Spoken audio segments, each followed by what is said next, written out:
Testing, 1, 2, 3. Can you guys hear me in the back? Yes. Awesome. I am Karis Baker. I am a Hall of Famer from last year, and I graduated DMAR 2013. I'm here to talk to you about something that I think we can all relate to, which is creativity. One thing that's cool about this school is that this is a school for creative minds. You've heard that before, right? Yeah. So when we think about being creative, there are a lot of different ways that we can be creative, but in particular, this period of time, in this world that we're in today, it is really hard to be creative because there's a lot of things that are out to get us, a lot of things that are against us, a lot of things that are coming out, trying to take our creative spirit away from us and really get us down. So I want to give a little bit of spark of hope from your perspective, and share a little bit about what I see you can use in your daily life to overcome the burdens of being alive. Thank you guys for being here. It's pretty cool that there's a packed house. You guys are in here like 30 minutes before that's crazy. Thank you so much for your energy and your determination to be here so early so you can get a seat. That really means a lot to me. I want to take a moment to say that 10 years ago, 15 years ago, I was just you sitting in those seats looking at someone else up here. And this has continued to be surreal for me to stand up here in front of you and talk to you because I see myself in all of your faces. So thank you again for being here. So let's get into it. And I don't have clickers, so I'm going to have to walk back and forth a lot. First of all, I need all robots to show themselves. And if you have any robots in the audience, I need you to leave. This content you're about to hear is not for you because this is for humans only. I'm only saying that because this is something that only we can do. I want you all to access the beauty of your humanity in this moment. We are all human beings, and we are all driving and striving together to create a more beautiful world. So yeah, I want to make sure we don't have any robots in the audience. So a little bit more about that. Why do I care? Why am I talking about it? For the last 3 years, I was in the artificial intelligence organization at Unity Technologies, more or less, and my specialty is in synthetic data and computer vision. I use my video game skills to make computer vision to train AI. So I'm a little connected into the AI world, and when I talk about AI, I'm speaking from a computer vision perspective, not a generative AI perspective. I don't claim to be educated at all in generative AI. However, I do have an opinion because I am an artist. I am someone who, when I was a kid, I drew pictures. I was connected to my sketchbook. It was, attached to me. I just drew everything and anything that I could at all times. And now, as an adult, I do caricature drawings for live events. I do work for myself. I create things. I do video games. I am very much someone who loves to just use pencil and paper and make cool stuff. And so when generative AI and a lot of the image generation stuff happened, even the creative writing, the writing generative AI stuff came out, it was scary for all of us, right? Because we're like, what are we supposed to do? I literally see you generating someone else's signature here. It's a huge topic that we're all talking about. So from the perspective of an artist who is being faced with the same things that you are, I went back to my books. I saw this happening and I saw it not stopping. At first it was cute, it was novel. I was like, oh, haha, funny, haha.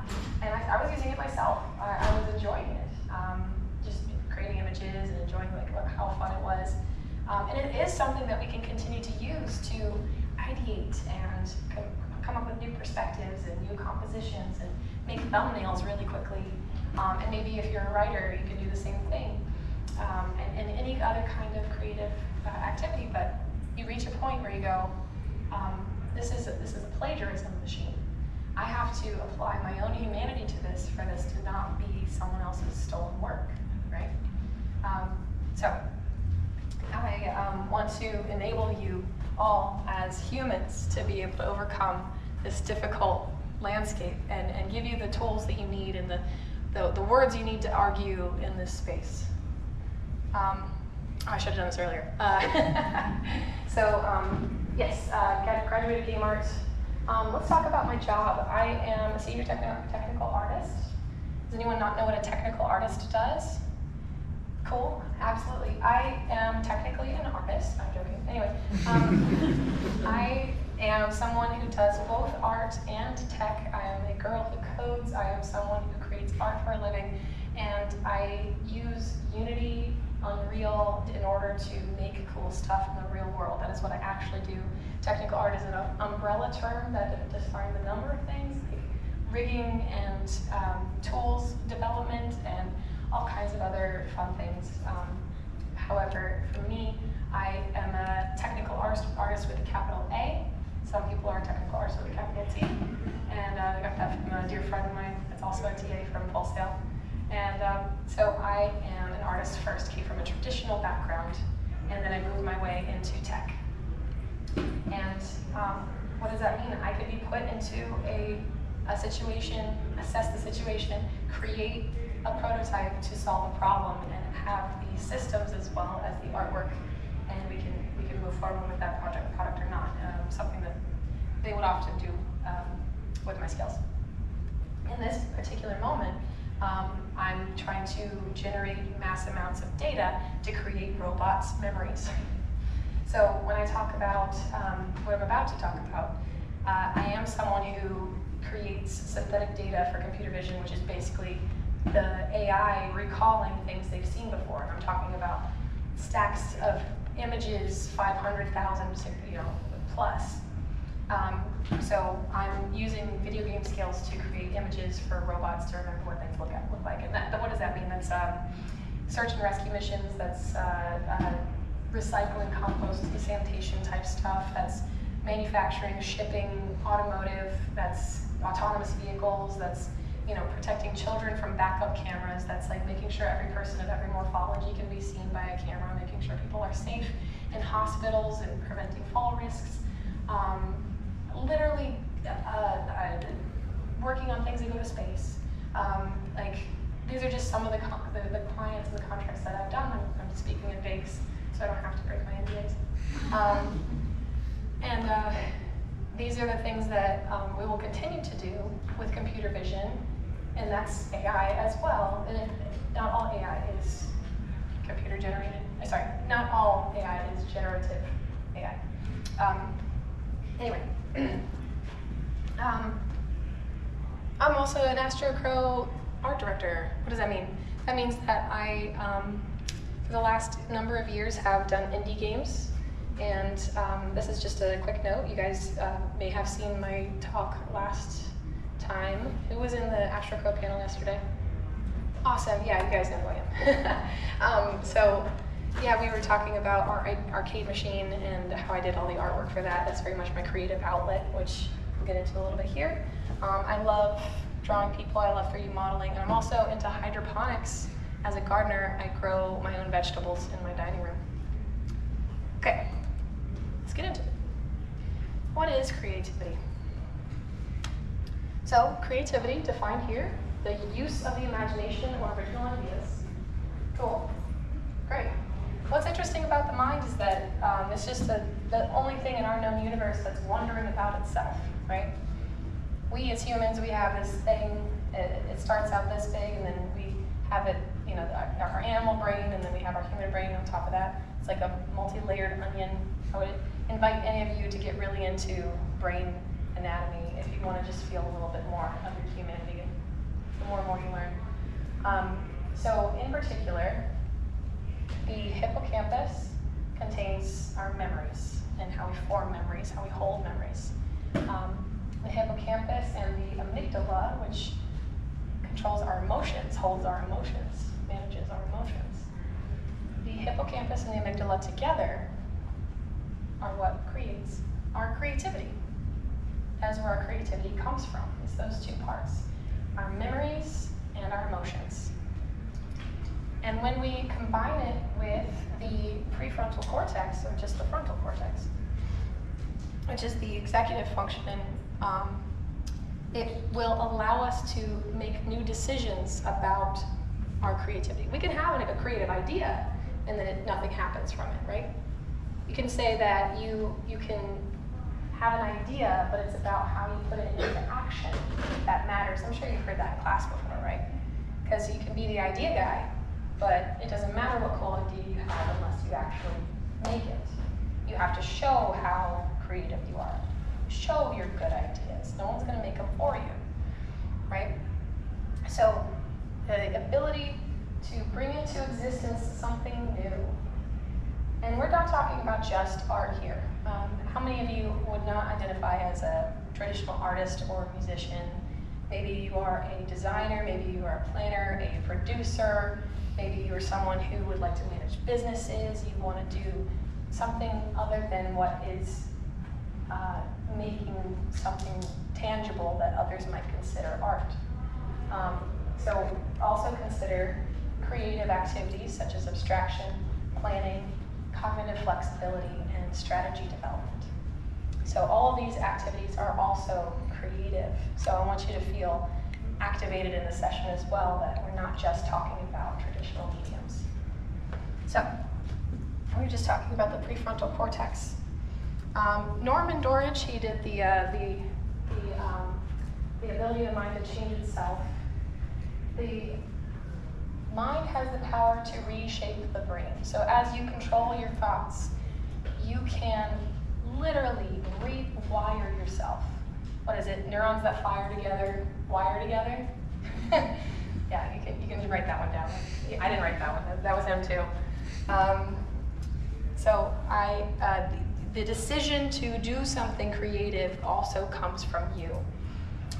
But that can be inhibited by everything that we encounter in a daily life, right? It's hard to be creative. It's hard to sit down. Sorry, it's easy to be creative. It's hard to sit down and do the creative thing. You know, there's always something else driving your attention. There's always something that's bothering you. Maybe there's something you're excited about and you want to go celebrate. Maybe there's something cool on TV. Maybe there's something interesting in your phone. Maybe you're doom scrolling and you don't even want to be doom scrolling anymore. You're just revenge bedtime procrastinating and hoping that you can get a little bit more dopamine out of the day because you're forced to do something you don't want to all day long. And you're just trying to irk out a little bit more of the joy of being alive in that moment, whatever you think that you're going to get out of that screen, right? I don't want to fall asleep yet because the day's not over if I don't say it's over yet. Even if it turns into 4 o'clock in the morning, this next one is going to make me happy. Anyway, is this real? So I want to talk about this concept that my therapist taught me. And he put it in a way that I would feel super awkward if I started talking to you about. He said you have to romance your creativity. So I changed it a little bit. That's not what we're talking about yet. Sorry. That's next, after this. So you have to allow yourself space. Back to the doom scrolling thing. Let's get back to that. So we're doom scrolling, and the next one is going to make us happy. In order to give yourself those creative ideations, we have to allow ourselves space to be bored. We have to daydream. When we're looking at the hippocampus and the amygdala and the prefrontal cortex, all of those things together, working together, the magic sauce on top of that is daydreaming, ideating. I read about a man who would fall asleep in a chair holding a copper key, and right when he was drifting off to sleep, he would drop the key and it would hit a metal pan, and that would wake him up. But he would fall asleep thinking about the idea, because right when you drift to sleep is when you have your best ideas. And so he would wake up and he would have a solution to his problem. So we're talking about like hacking into who we are as people and the way that our brains work. You know, I want you guys to, you know, I mean, I'm guilty of this as well. We're talking about being bored, giving yourself space to just pause, ruminate, and give new life to the ideas that you already have in your brain from your memories and your emotions. And I'm talking about pulling from your suffering. I'm talking about pulling from your joy.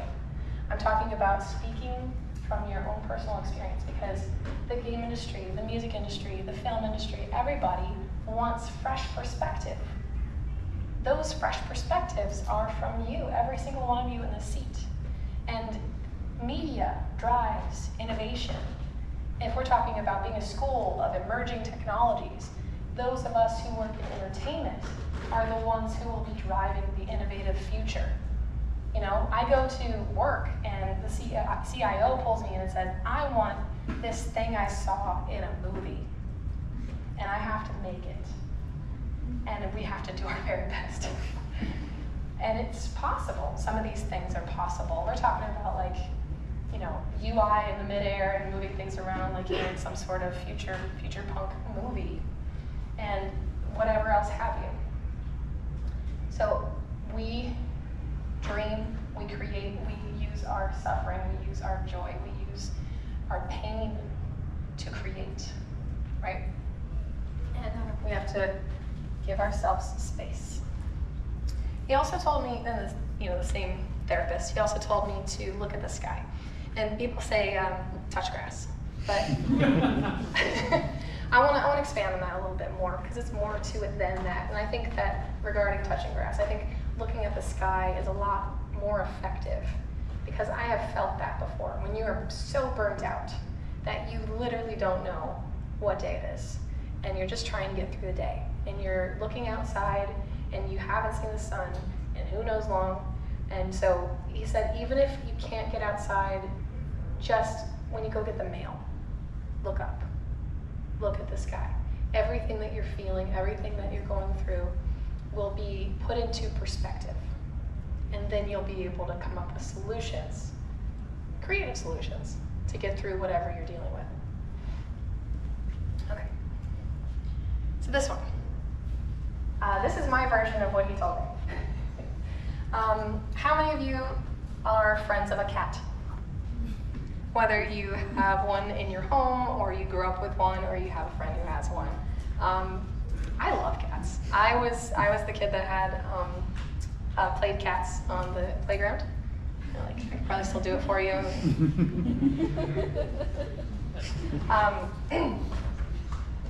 I have 2 cats, and they're everything to me. And I am very aware that bonding with a cat is exactly like my relationship with my creativity. Hold on, just buckle up for a second. When you, who has, like, hates cats and, like, literally, no, yeah, there you go, that's it. There's always one. When you are bonding with a cat, you have to invite it. You have to create a space for it. You have to be in the right mindset. You have to have a calm demeanor. You can't chase after it, right? You can't tell it to come to you. You can't call upon it and it'll arrive. You have to coax it. You have to be consistent. You have to give it treats, you know? What if, when you sit down, and you would, if it's time to create, you sit and you call upon your creativity, you know, come here. But you are making the time, and you're aware that this is the moment that you're going to be creative, because you've made schedule for it, you've made time for it, you ask it to arrive to you, and you treat yourself kindly, like you're trying to be friends with an animal. So this is exactly what it says if you look up how, this is my cats, they're so cute. Aww. My cats are sweet. I know.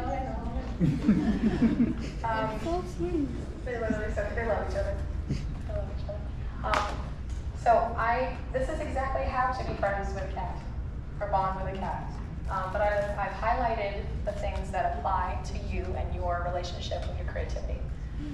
You're going to respect your personal space. It's hard to do it for yourself. It's easy to do that for others. You're going to respect your personal space and your boundaries and avoid punishment, right? You're not going to be speaking negatively to yourself. If you didn't do well in the thing that you wanted to do, we're not going to say, oh my God, I'm so bad at this. I never should have started this. This sucks. This is the worst thing I've ever seen. You are not going to be treating yourself negatively because that's not going to make your cat come back, okay? You're going to be nice to yourself. You're going to offer your creativity choices. We're going to change it up a little bit every time. We're going to do different things. We're going to try different mediums. We're going to exercise in different ways, play with different toys. We're going to use different methods of enrichment for yourself. Okay? We're going to be predictable. We're going to establish a routine for insert here the things that you like to do, right? Dancing, singing, writing, drawing, taking photos. Whatever it is that brings you joy, whatever sparks joy, as Marie Kondo said, we're going to do that thing. And we're going to establish a routine. I'm talking about me personally, Tuesdays, Thursdays, certain period of time. That's me time. And I'm spending time with myself. And I'm going to be doing the thing that I need to do at that time. And that's going to be fulfilling to me. We're talking about intellectual income. We're talking about things that give you value without necessarily giving you money. And I know it's hard, especially when we're talking about a gig economy and how everything is a hustle. Trust me, I know I turned everything, part of my life, into a hustle. But we're talking about establishing a routine to give back to you and be kind to yourself. Becoming fluent in your feline body language, but learn to read your cat's signals. Okay. Now we're talking about you have to get to know your own self. You need to know when you're stressed, and when you need to relax, when you're feeling happy, and when you're like, oh, I'm about to go do that thing. Let me bring my sketchbook. I think I'm going to really enjoy drawing while I'm at that thing. And that's about knowing what to expect from yourself. If you start, pulling on your face, you're wringing your hands, you're like, I need to chill. This isn't going to be kind to me. My anxiety's super high, right? Whatever it is that you do, you need to learn to read yourself and control and take care of you so that your creativity is protected. Positive reinforcement with treats and praise. And we're talking like have a little snack, put on your favorite music, set the stage, make a place, music, plants, a little candy, maybe your favorite beverage, whatever it is that really makes you happy, and maybe only to have that thing when you're doing your creative activity.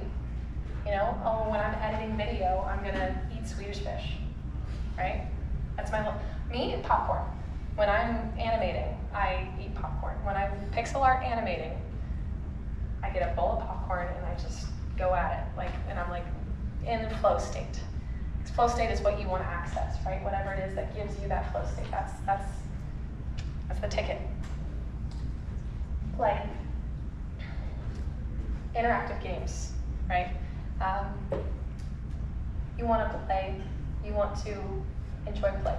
The great thing about play is that the opposite of work is not play, it's depression. Sorry, I got that wrong. The opposite of play is not work, it's depression. Yeah, we got there.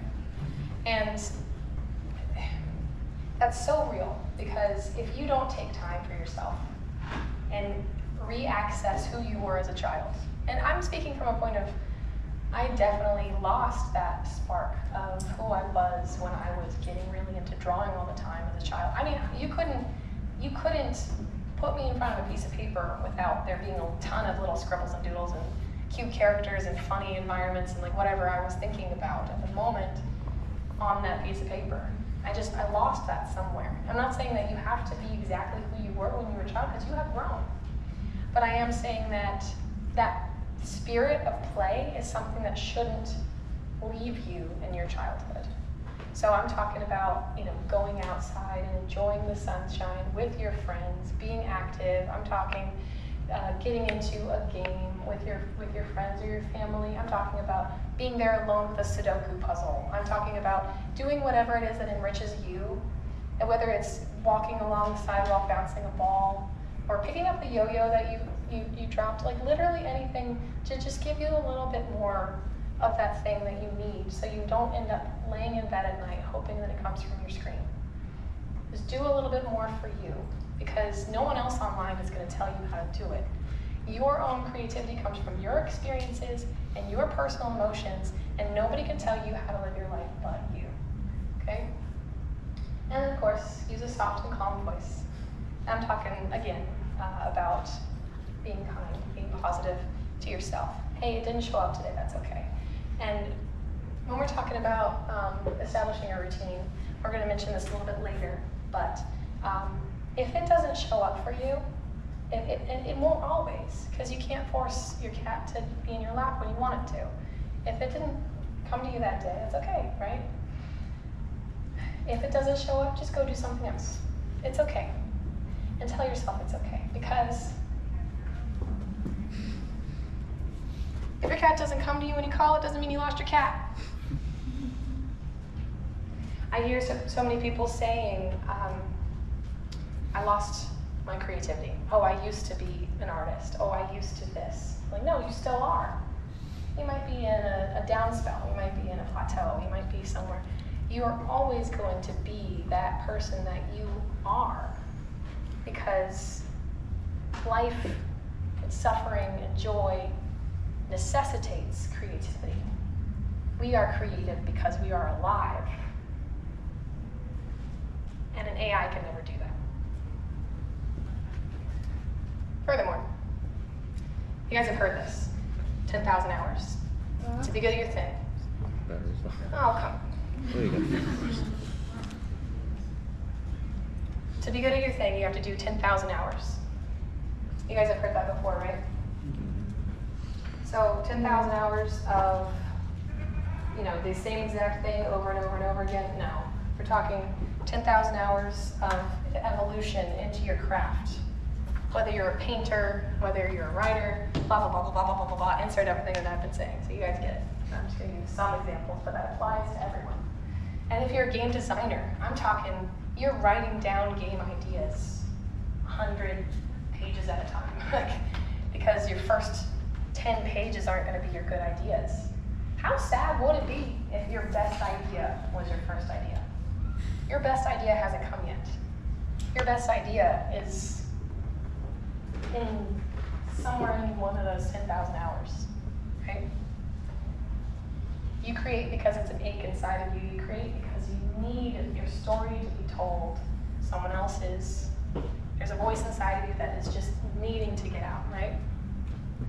But let's talk about one at a time. How do we do it? That's cool, Karis. 10,000 hours. That sounds terrifying. What does that actually look like? I'm talking about eating the elephant one bite at a time. 1 hour at a time. You sit down, you're friends with your cat. It's there. We got our creativity, we're feeling good. We're just going to get started. Okay, but now I kind of have like a block. What am I feeling? I'm not creative at all. Why can't I think of anything? This sucks. It's called blank page panic. Blank page panic. Remember that forever. Please, it is a universal experience. Everyone gets afraid of that blank page. Whatever kind of blank page you're looking at. Okay? So, you call it what it is, and then you put your pen on that paper.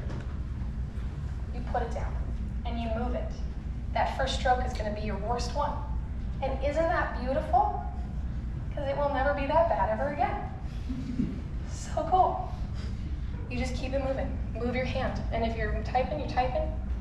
And if you're thinking, you're thinking. If you're writing down ideas, write ideas. I'm talking like, just get it out. And get it on the paper.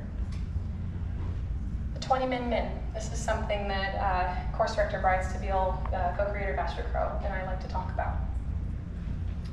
They made the throwback video game with me. In order to have a habit of creativity and actionable, planned steps to get to where we want to go, set days out of the week. We have planned 20 minutes, each separately. Okay? 20 minutes, you're going to sit down and do your thing. You're going to force yourself to do it for 20 minutes. You're going to set a timer. 20 minutes seems super easy. That's 10 minutes twice. That's 5 minutes 4 times. It's like doing a plank sometimes. You're like, oh, and you're looking at the clock, like seconds are going by. But something beautiful happens. It's like when you jump into a cold pool. You dread it, you dread it, you dread it, you dread it. You jump in, that's the scariest part. And then the water's fine. So if you force yourself and you practice jumping in the cold pool of just doing it, every time you get in it, you're gonna be like, you know, this isn't so bad. And the cool thing about the 20-min part of the philosophy is, if you're having fun, stay there. Keep working. Don't plan anything afterwards. Allow yourself space. And the beautiful part is that if you're not having fun and you're looking at the clock like, I really want to go do something else right now, just go. You did your 20 minutes. Go do your thing. No stress. We're being kind to ourselves. We're speaking to ourselves soft and gentle voices. And next time, it'll be just 20 minutes again. But maybe you jump into your flow state and you're like, oh my gosh, it's 2 in the morning. Where did all the time go? Because the cool thing about our brains, I love this, the cognitive shift into the right hemisphere. This is based off of a book, Drawing on the Right Side of the Brain by Betty Edwards, who was in my pixel art workshop. Yeah, you guys heard about this.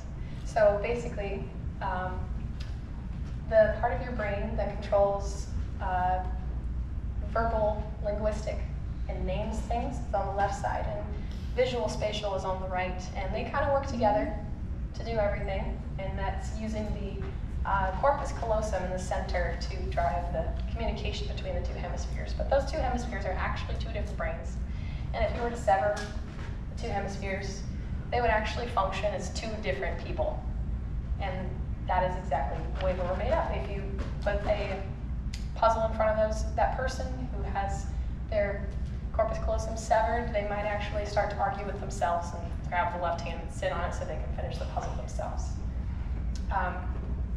So you have 2 very different sides of your brain, and they work together, thankfully.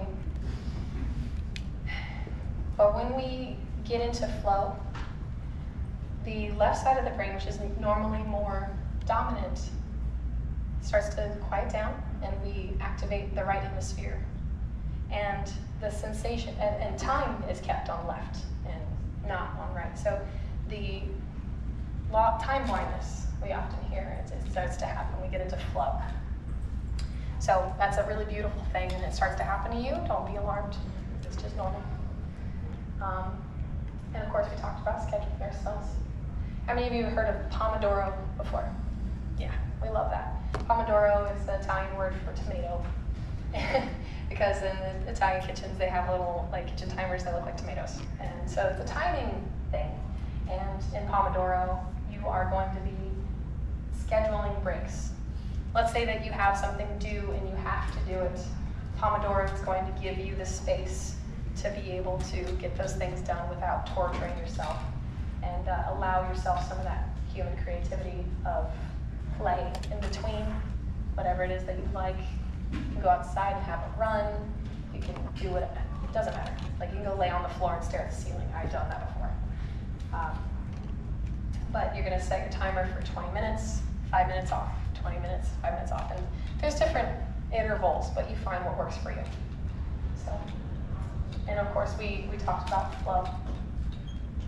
There, that part of the bullet list. The 4 F's of game development. something I learned from GDC a long time ago: fail fast and follow the fun. I'm speaking to you as a perspective of as a recovering perfectionist, someone who used to be afraid of letting go, because art is never finished, it's only abandoned.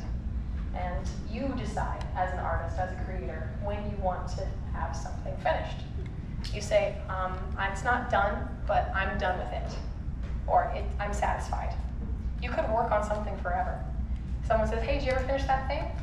And you might get sheepish because you wanted it to be perfect, so you never stopped working, and then you abandoned it because you got so exhausted by the sheer mass of things in your head, you just didn't know how to complete it. So one of the biggest things you can teach yourself is how to complete something, right? So I actually broke down whatever it was that I was working on, had stages, and had a definitive ending point that if I aim for that, I'll be satisfied, right? And along with that, failure is so easy to do. And the cool thing about failure is that it always comes with a lesson. You know, you stub your toe, hey, don't hit your toe on that. Failure comes with a lesson. So you climb those lessons to get to somewhere that you need to be. You continue to fail. I tell people that if my failure resume was here, it would like cartoon roll out the door of things that I did that didn't work out for me. My resume is one page. But I tried. And when I didn't do well, or they didn't like it, or it never made money, or I didn't get a credit even though I was supposed to, whatever it was, I learned something. And then I didn't do it again. Or I did it again, and I did it differently. Iterated on the process, whatever it was. And of course, the last part of the 4 F's of game development is finding the fun. And we've talked a little bit about play. We've talked a little bit about flow state. All these things have that in common, right? So find your fun, and make sure that you are not chasing perfection, which is a goalpost that's always going further and further away from you into the horizon. You'll never reach it. But instead, you are comfortable with failure, and you're okay with failing so that you can learn and move on. And that's the biggest. If you fail and give up, you failed. If you fail and continue, you're just learning. What was it? You know, Thomas Edison didn't fail to create the light bulb 200 times, just found 200 ways that didn't work. There you go.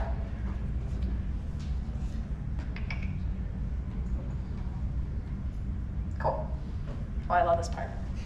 So we talked about creating space for yourself, and we talked about how AI can never be human and create things, and we talked about all those fun things.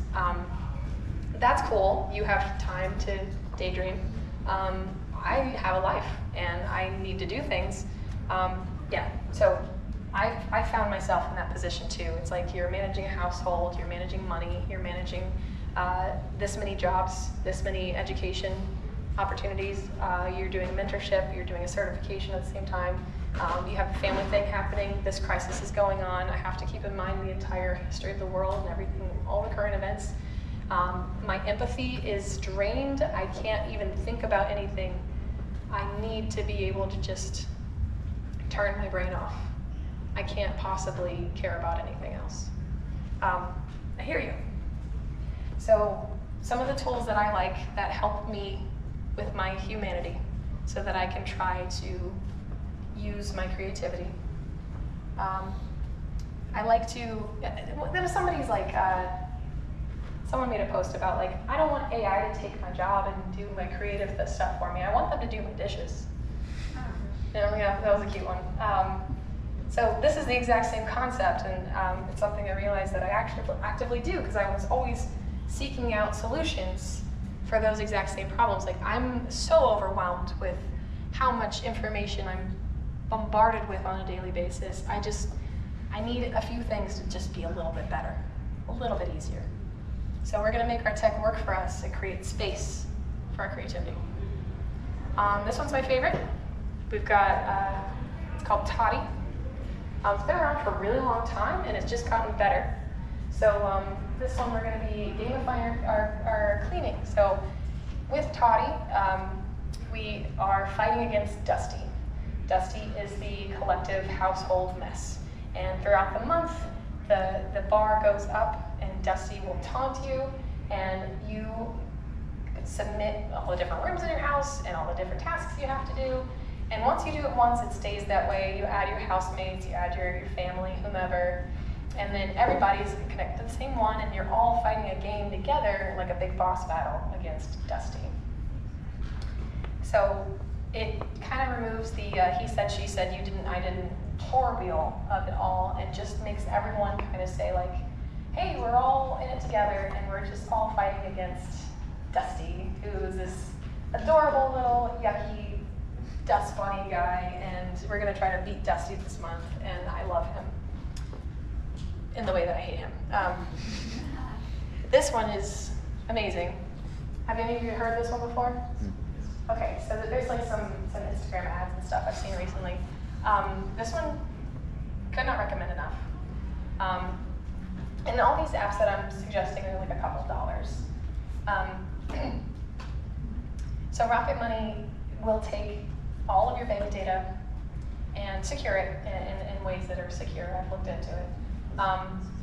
And it allows you to look at your net worth. When's the last time you thought about your net worth? Literally, you know, you get to a point where you are so inundated with the burden of just making sure you can get your next potato taco at Taco Bell that you don't even know to think about your net worth. Like, why would I worry about my net worth? I have to get, like, I have to pay rent this month. I'm just trying to make 2 nickels to rub together. So this app will enable you to think beyond your moment and think large scale. It'll also show you any subscriptions you're still subscribed to that are stealing money away from you, because they do that. So it'll be like, hey, by the way, you're paying for 2 Netflix subscriptions, did you know that? There are plenty of times that it's like, oh, hey, did you cancel that? No, it's still popping up. And then you cancel it, you get your $17 back. It'll also give you your credit score, which is hugely important, and basically just be your little financial advisor in a world where nobody can afford a financial advisor. So. Yeah. Budgeting, net worth, money management, and savings accounts. Oh, the big one on this one is savings accounts. You automate how many dollars, even if it's one, into a particular savings account, and it will save your money for you in a way that you can easily access that doesn't cost anything additional. And there are many banks that will do something similar, but in this way you can have more control over how you are partitioning your money. This is a post-Dave Ramsey world, my friends. This one is my favorite. All of them are my favorite. And when I tell you that these things actually changed my life, hear me, they actually changed my life. This one is cool because I was actually looking for an assistant at one point. Nobody can afford an assistant. I would never. But I needed it. I was so busy, I was so overwhelmed with all the things that I needed to do at any given point, and it was making me depressed because I couldn't do what I wanted to do because I was over encumbered with the things that I had to do. And I'm talking like mowing the lawn and everything. So, anyway, that's Toddy's job. So let's say checking my emails, making sure I respond to that one thing. Hey, don't forget that you promised this person this thing on this day. Okay, so I have like 4 different calendars, and maybe I forget something because one's on one calendar and I'm not looking at it that day. Okay, so Motion takes all the calendars, Google, Apple, Outlook, puts them in one spot, makes sure that you're seeing everything. If there's an overlap, it'll tell you, and then you start to task management and project manage yourself. You have different groups of things that you want to accomplish. I have one for personal development. I have one for health and fitness. I have one for social and one for networking and one for this. Like, hey, don't forget to follow up with that one person that one time. I can say, hey Siri, make a motion task that lasts 5 minutes with high priority call Bethany back by 5 o'clock. And it'll put it on my calendar. Listen, I'm just saying. And then it will use AI to take all of those tasks, and I'm talking like I can have requests built up in my caricature backlog, things that people have paid for or they will pay for, and it'll start to see the gaps in my day and just auto-populate. Oh, here's your day based off your current priority and your ability to work today. Here's some things you should do, and you can also schedule out times where you don't do anything, making space for yourself. So if you say, like, this is business time, it'll give me the little tasks I should do that day based off priority and deadline. It's like, hey, don't forget that you have your homework for your certification due on Friday, which means you should probably do your homework on Tuesday. Where are my procrastinators? Yeah. Hey, guess what procrastination comes from? Anxiety. We love that. I have a walking anxiety disorder. I think that there's some power to like the ADHD anxiety, like comorbid thing that whatever made me is what you see in front of you. You can harness those things to help you achieve the things that you want to achieve one bite at a time. 10,000 hours, but one at a time. You can do this. And you can do it with motion. I do have an affiliate code, but I'm not going to be that guy, okay? I just wanted to know if I could, you know? I've never been in, I wouldn't pretend to call myself anything other than a technical artist, but Phil Palin, fellow Hall of Famer, and my brother of Hall of Fame, recommended that I try it. They're like, oh, you should try for the affiliate code. And they gave it to me. Turns out people give you things that you ask for sometimes, so crazy. This one. I love this one. It's my favorite. Eating is hard. Eating is hard. Especially, I don't know if you have the issue where if you don't see it, it doesn't exist. Doom boxes, if it goes in a drawer, it's dead. Never to be seen again. We live in an age of redesigning our refrigerators for ADHD, these kinds of things. And we also live in a world of, you don't have all the money to be able to make the thing that your last scroll told you to eat that looked so delicious, and now you're starving and you go in your pantry and you just go, I'm gonna Uber eat something.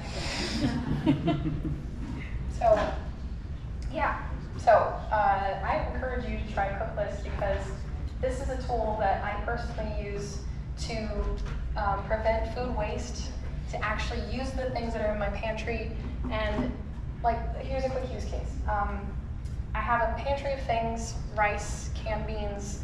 I have some leftover things from a recipe or whatever. Cooklist is going to remember, and Cooklist, if I say eat now, and I tell it what I want to eat, it'll give me recipes from the internet that it's pulled that use what I have in my pantry right now. Right, it's crazy, so cool. And it goes further. You can meal plan. You can also compare prices across different. I know. I saw your face. You can compare prices and in different stores. So it partners with. It connects to Target, Walmart, Instacart. It connects to Costco. It connects to Publix, and you can tell it what you want to order. Here's my grocery list, and then it shows you the different prices that entire grocery order would be at those different places. And it changes all the time. So how are we supposed to manage any of these things right now? The groceries are insane. So you're spending less on groceries because you're using what you have, and then you're only buying what you need, and then you're only buying it at the place at the lowest prices at the time when it was, you get the point. Save your money, and then you go to Rocket Money, and you go, yeah, save money on groceries this month. Yes. It's awesome. And it just gamifies everything, and you can sleep at night. It's great. Oh, and you can also invite your housemates, so everybody can help manage. And one more thing, if you plug in your Target and your whatever, it'll automatically import all of your groceries for you. So it manages your inventory, your fridge and your pantry, and it knows when things are going to expire, so you can clean out your stuff and not eat spoiled food. And yeah, all your housemates and your family will be connected to the same account, so if they go and they drink the last of the milk, they can go and turn the milk to it's gone now. Oh, and if you buy anything, you can scan the receipt and it auto imports all the things that you bought. So I know, it just keeps getting better, right? They're not paying me. I just really like it. Sponsored. Cool. Not sponsored, not at all. Okay. We got a little bit of time here left. I just want to touch on a few ideas. And that's something that all of you in this room have and should continue to tap into, which is your community. Your community, your fellow students, whomever, people from your home, people from what you like to do, whatever it might be. You need to find your community and lean on your community the best that you can, and do that thing you like to do with the community. Meet up at a coffee shop and write together. Show up at a farm and draw together. And we're talking about making friends. We're making connections. We're making lifelong connections of like-minded people who have similar ideas. And here's the amazing part about community. If one of us does well, the other person's going to do well too. All boats rise. You should never feel competition against another creative, because we are not competing against each other, my friends. We are competing about everything else. Everything else, right? The whole world. The whole world. In this room, we're on the same team. In the school, we're on the same team, right? We are working together to make cool stuff, make the world a better place, right? So when we're talking about working together, and when we're talking about all those nice things, we're talking about a zero beef policy. If you hear someone talking smack about someone else's project, about someone else's whatever, right? We're going to be saying, beef detected, beef rejected, okay? Absolutely not. Because you know that that's your brother, that's your sister, that's your friend. And you're not going to stand for that, because you know that you wouldn't want to be spoken to like that. Okay? We're friends here. We're all friends. This is something that continues to be relevant in my life and will never stop being relevant. I recently joined Sketchbook Club Orlando, and it is just it's like a flash mob, but for artists. So it's like an Instagram group, and the person who runs it just puts an Instagram post out like, we're gonna be here at this time on this day. And then we just show up, and it's like just a bunch of like starling birds descended on a coffee shop with sketchbooks in hand. It's really, really beautiful, and it's something that I really needed at a time in my life, and something I'm really grateful for. I met a lot of really wonderful people. This one's pretty obvious. Be nice to yourself. Take care of yourself. Do your things that your doctor's telling you to do. Do what your mom's telling you to do, your dad's telling you, your grandma is telling you to do. Take care of yourself. Brush your teeth. All those things. All has to do with being a healthy person. I won't belabor that. But in regard to taking care of yourself, I want you to, and while we're talking about joy, when we're talking about sorrow, people talk about coping. There's a saying like, when I'm happy, I drink. When I'm sad, I drink. Right? We cope with amazing, wonderful things with substances. We cope with amazing, terrible things with substances. And whatever it is that you do, I just want you to know what it is. We were talking about signals and knowing your own signals, right? Whether it's doom scrolling in bed and Maybe you sit on the couch, you just need to turn your brain off and you just need to get the cheapest dopamine possible. And that screen is going to give it to you right then. I just need you to know that you're coping. And then you need to make a decision. We talked about the prefrontal cortex. Make a decision. Maybe not today. Maybe today I cope with something that takes a little bit more effort. Maybe I pull out my laptop. Maybe I pull out my music, my guitar, and I try something new. Because if you cope with your craft, you're going to be furthering yourself, you're going to be studying, and you're going to be healing or celebrating whatever it is that you're going through. So I encourage you, make your experience mean something. Use your passion, study, and create from your own unique perspective, from your memories, from your emotions that only you can do. And that makes you not a robot. Thank you.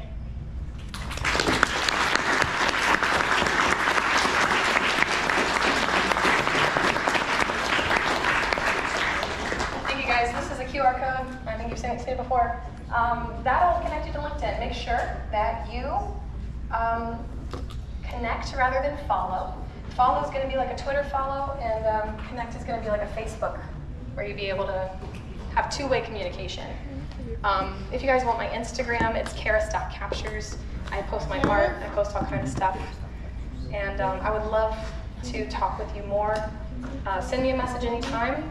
I'll give you my Motion link, and then you can book time with me, and then we can have a video chat. I actually do that. If you wanted to have a quick chat and get a little FaceTime and get to know me, send me a message through LinkedIn, and I'll give you my booking link so we can have a little moment together. I live here, so if you want to get coffee, I might not have a lot of time. A video chat might be faster, but I'm also pretty flexible. If you're like, I really want to try this new tea place, just hit me up, okay? And I want to hear about your dreams. I want to know what you're working on.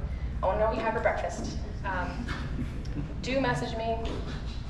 I hope that is clear that I want to hear from you. So, thank you guys. And I'm going to go be on the live TV thing. So usually I would love to talk to you afterwards, but send me a LinkedIn message.